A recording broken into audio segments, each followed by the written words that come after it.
ओम नमो भगवते वासुदेवाय। स्वागत है आपका हमारे चैनल पर। आज के इस वीडियो में हम आपको सुनाएंगे भगवत गीता सार का चौथा अध्याय। अभी तक 3 अध्याय आप रसपान कर चुके हैं और आज चौथे अध्याय का रसपान करेंगे। इसके अलावा हमारे चैनल पर सभी प्रकार की व्रत कथाएं और महात्म आपको सुनने को मिलेंगे। तो सभी प्रकार की व्रत कथाएं, महात्म और व्रत संबंधी जानकारियां प्राप्त करने के लिए हमारे चैनल को सब्सक्राइब अवश्य कर लीजिए और आज की कथा अच्छी लगे तो लाइक करके शेयर भी कर दीजिए। तो चलिए अब हम शुरू करते हैं भगवत गीता सार का चौथा अध्याय और इसके साथ साथ चौथे अध्याय का महात्म्य भी जानेंगे कि चौथा अध्याय श्रवण करने से हमें किस फल की प्राप्ति होती है। भगवत गीता जो कि कलयुग के प्राणियों के लिए सबसे उत्तम साधन है सर्व सुख संपन्न होने का, सर्व साधन प्राप्त करने का और अंत में विष्णु लोक को प्राप्त करने का। श्रीमद् भगवत गीता ही एकमात्र ऐसा साधन है कलयुग के प्राणियों के लिए जो कलयुग में मनुष्य को सभी विषयों से दूर रखकर, सभी तामसिक, रजोगुणी, तमोगुणी चीजों से दूर रखकर भगवान के समीप ले जाता है और अंत में वैकुंठ लोक की प्राप्ति कराती है। तो भगवत गीता का पठन और श्रवण कलयुग में सर्वश्रेष्ठ और सर्व सुखों का साधन बताया गया है। तो चलिए अब सुनते हैं चौथा अध्याय। भगवान श्री कृष्ण बोले, इस अविनाशी कर्म योग को मैंने सूर्य से कहा, सूर्य ने मनु से कहा और मनु ने राजा इक्ष्वाकु से कहा। हे अर्जुन, इस परंपरा से प्राप्त यह योग सब राज ऋषियों ने जाना, परंतु अधिक समय व्यतीत होने से यह लुप्त हो गया। वही प्राचीन योग आज मैंने तुमको बताया है, क्योंकि तुम मेरे भक्त और मित्र दोनों ही हो। यह योग रहस्य अति उत्तम है। अर्जुन कहने लगे, आपका जन्म तो अभी हुआ है और सूर्य का जन्म तो बहुत पहले हो चुका था। ये मैं कैसे मान लूं कि आपने सूर्य को यह योग बताया था। तब भगवान श्री कृष्ण बोले, हे अर्जुन, मेरे और तुम्हारे अनेक जन्म हो चुके हैं, मुझे याद हैं और तुम भूल गए हो। जन्म से रहित, अविनाशी, संपूर्ण प्राणियों का स्वामी अपनी प्रकृति में स्थित हूँ, तथापि अपनी माया से जन्मता हूँ। हे भारत, जब जब धर्म की हानि होती है और अधर्म का प्राबल्य हो जाता है, तब तब मैं जन्म लेता हूँ। साधुओं की रक्षा, पापियों का नाश और धर्म की स्थापना करने के लिए प्रत्येक युग में मैं जन्मता हूँ। जो मेरे इस अलौकिक जन्म और कर्म का तत्व जानता है, वह मृत्यु होने पर फिर जन्म नहीं लेता और मुझ में लीन हो जाता है। इस भांति मोह, भय और क्रोध को त्याग कर मुझ में भक्ति करके और मेरी शरणागत हो बहुत से मनुष्य ज्ञान रूपी तप से पवित्र होकर मुझ में मिल चुके हैं। जो जिस भाव से मेरा पूजन करता है, उसको मैं उसी प्रकार का फल देता हूँ। हे पार्थ, मनुष्य सब प्रकार से मेरे मार्ग का अनुसरण करते हैं, अर्थात ये चाहे जिसकी सेवा करें, वह सेवा मेरी ही सेवा होती है। मनुष्य लोक में कर्म सिद्धि की इच्छा करने वाले देवताओं का पूजन करते हैं, क्योंकि इस लोक में कर्म की रिद्धि और सिद्धि शीघ्र होती है। मैंने चारों वर्णों की सृष्टि अपने अपने गुण और कर्म से की है। सृष्टि का कर्ता मैं हूँ, तथापि मुझे अकर्ता अविनाशी जानो। कर्म मुझको वृद्ध नहीं कर सकता, तथापि कर्म फल में मेरी कामना नहीं है। इस प्रकार जो मुझको पहचानता है, वह कर्मों के बंधन में नहीं पड़ता। अतएव पूर्व पुरुषों के किए हुए कर्म को तू भी कर। हे अर्जुन, कर्म क्या है और अकर्म क्या है, इसके विचार में विद्वान की बुद्धि भी चकरा जाती है। उसी कर्म का वर्णन मैं तुमसे करूंगा, जिसके जानने से संसार के बंधन छूटकर मोक्ष के भागी बनोगे। कर्म, विकर्म और अकर्म तीनों का जानना बहुत आवश्यक है, क्योंकि कर्म की गति बहुत गंभीर है। हे अर्जुन, जो कर्म करने की कोई कामना नहीं रखता और जिसके समस्त कर्म ज्ञान रूपी अग्नि में भस्म होकर निर्मल हो गए हैं, उसको पंडित कहते हैं। जो कर्म फल की आशा छोड़कर करता है और उनमें आसक्ति भी नहीं करता और निराश्रय ही संतुष्ट रहता है, ऐसा मनुष्य कर्मों में घिरा रहने पर भी मानो कुछ नहीं करता है। दैव योग से जो कुछ मिल जाए उसी पर संतुष्ट रहता है। जो हर्ष, शोक आदि द्वंद्वों से युक्त है तथा किसी से ईर्ष्या नहीं करता, कर्म की सिद्धि या असिद्धि में भेद नहीं समझता, वह कर्म करता हुआ भी उसमें नहीं बंधता। जो फल की इच्छा नहीं रखता, वह वासना से दूर हो गया है।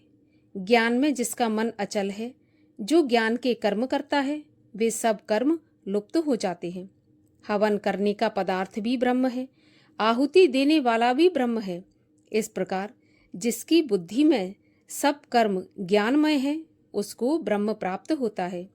कोई कोई कर्मयोगी देवताओं की पूजा करते हैं और ज्ञान योगी ब्रह्म रूप अग्नि में यज्ञ रूप से हवन करके परमात्मा का भजन करते हैं। कोई ऐसे हैं जो अपनी इंद्रियों को तथा कर्मों को संयम रूप अग्नि को होम देते हैं और कितने ही इंद्रिय रूप अग्नि में इंद्रियों के रूप, शब्द आदि विषयों को होम देते हैं। कितने ही लोग इंद्रियों के सब कर्मों को और प्राणों के कर्मों को आत्मज्ञान से प्रज्वलित संयम रूप अग्नि में होम देते हैं। कोई तो द्रव्य यज्ञ करते हैं, कोई तप यज्ञ, कोई योग यज्ञ, कोई स्वाध्याय और कोई ज्ञान रूपी यज्ञ करते हैं और कोई प्राणायाम में तत्पर रहने वाले योगी प्राण और अपान वायु में प्राण को रोकते हैं और प्राण वायु में अपान वायु का लय करते हैं। कोई आहार को निरंतर कम करके प्राण को होमते हैं।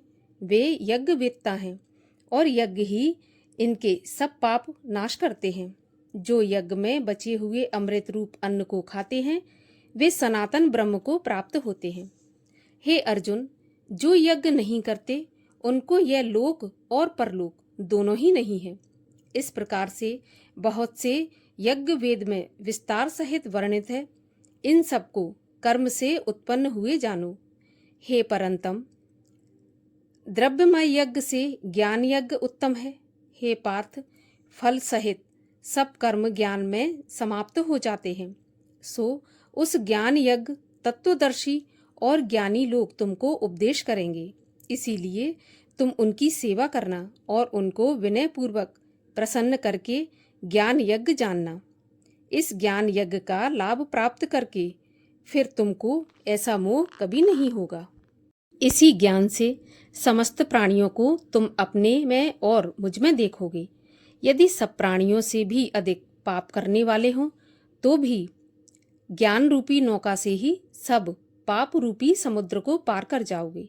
हे अर्जुन, जिस प्रकार जलती हुई अग्नि लकड़ी को जलाकर भस्म कर देती है, वैसे ही ज्ञान रूपी अग्नि सब कर्मों को भस्म कर डालती है। इस लोक में ज्ञान से पवित्र और कुछ नहीं है। यह ब्रह्म बहुत काल पर्यंत कर्म योग से सिद्ध हुए पुरुषों को अपने आप ही प्राप्त होता है। जो श्रद्धावान पुरुष इंद्रियों को जीतकर ब्रह्म ज्ञान में लगा रहता है, वह ज्ञान को प्राप्त करता है और ज्ञान को पाकर कम समय में शांति को पा जाता है। अज्ञानी, श्रद्धा रहित और जिनके मन में संदेह है, ऐसे जो पुरुष हैं वह नष्ट हो जाते हैं। जिनके मन में संदेह भरा रहता है, उनको वह लोक, परलोक और सुख कुछ भी प्राप्त नहीं होता। जिसने परमेश्वर आराधन और निष्काम कर्म योग के आश्रय से कर्म बंधन त्याग दिए हैं, हे अर्जुन, उस आत्मज्ञानी पुरुष को कर्म कभी नहीं बांधते। अतएव अज्ञान से उत्पन्न हुए चित्त के इस संशय को ज्ञान रूपी तलवार से काटकर मेरे बताए हुए कर्म योग को करने के लिए तैयार हो जाओ। इस प्रकार चौथा अध्याय भगवान के मुख से यहाँ पर समाप्त हुआ। अब सुनते हैं चौथे अध्याय का महात्म। भगवान श्री हरि लक्ष्मी जी से बोले, हे लक्ष्मी, जो पुरुष श्री गीता जी का पाठ करते हैं, उनके स्पर्श मात्र से अधम देह छूटकर मुक्ति को प्राप्त होती है। लक्ष्मी जी ने पूछा, हे महाराज, श्री गीता जी के पाठ करने वाले को छूकर कोई भी जीव अब तक मुक्त हुआ है? तब श्री नारायण जी कहने लगे, हे लक्ष्मी, तुमको मुक्त हुए की एक पुरातन कथा सुनाता हूँ। भागीरथी गंगा जी के तट पर एक काशीपुरी नगर है। वहाँ पर एक वैष्णव श्री गीता जी के चौथे अध्याय का पाठ किया करता था। एक दिन वह साधु वन में गया। वहाँ बेरियों के 2 वृक्ष थे, उनकी बड़ी छाया थी। वह साधु वहाँ पर बैठ गया और बैठते ही उनको नींद आ गई। एक बेरी के पेड़ से उसके पांव लगे थे और दूसरी के साथ उसका सिर लगा था। वह दोनों बेरियां आपस में कांपकर पृथ्वी पर गिर पड़ीं। पत्ते उनके सूख गए। परमेश्वर की इच्छा से वह दोनों बेरियां ब्राह्मण के घर को 2 पुत्रियां हुईं। हे लक्ष्मी, बड़े उग्र पुण्यों के करने से मनुष्य देह मिलती है। फिर ब्राह्मण के घर जन्म लेकर उन दोनों लड़कियों ने तपस्या करनी प्रारंभ कर दी। जब वह दोनों बड़ी हो गईं, तब उनके माता पिता ने कहा, हे पुत्रियों, अब तुम्हारा विवाह करते हैं। तब उन दोनों ने माता पिता से कहा कि वह विवाह नहीं करेंगी। उनको अपने पिछले जन्म की खबर थी। वह जाति में सुंदर जन्मी थी। उन्होंने कहा, एक हमारे मन में कामना है, परमेश्वर वह पूरी करें तो बहुत अच्छी बात है। उनके मन में यही था कि वह साधु जिसके स्पर्श करने से हमारी अधम देह छूटकर यह देह मिली है, वह मिले तो वह बहुत भला हो। इतना विचार करके दोनों लड़कियों ने माता पिता से तीर्थ यात्रा करने की आज्ञा मांगी। तब माता पिता ने तीर्थ यात्रा की आज्ञा दे दी। तब उन दोनों कन्याओं ने माता पिता की चरण वंदना करके तीर्थ यात्रा को प्रस्थान किया।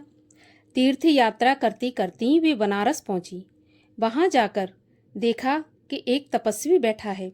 ये वही तपस्वी है जिसकी कृपा से इनकी अधम देह छूटी थी। दोनों कन्याओं ने चरण वंदना करके विनय करी कि हे महाराज, आप धन्य हो, आपने हमको कृतार्थ किया है। तब उस तपस्वी ने कहा कि तुम कौन हो, मैं तुमको नहीं पहचानता। कन्याओं ने कहा, हम आपको पहचानते हैं। हम पिछले जन्म में 2 बेरियों के पेड़ की योनि में थे। तुम एक दिन वन में आए, तुमको बहुत धूप लगी थी। तब बेरियों की छाया के नीचे आकर बैठ गए। लंबासन होने के कारण एक बेरी से आपके चरण लगे और दूसरी से सिर लगा। उसी समय हम बेरी की देह से मुक्त हो गए। तुम्हारी कृपा से हमारी गति हुई है। श्री गीता जी के चौथे अध्याय का ऐसा महात्म्य है। तब वह मन, वचन, कर्म से नित्य प्रति पाठ करने लगा। तब श्री नारायण जी ने कहा, हे लक्ष्मी, ये चौथे अध्याय का महात्म्य है जो मैंने आपको सुनाया है। इसी प्रकार चौथे अध्याय की कथा और महात्म्य का समापन होता है।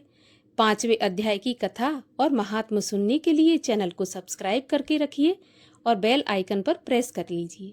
आज की और यदि आपने कथा पूरी सुनी है और कथा आपको अच्छी लगी है तो लाइक करके शेयर भी कर दीजिए।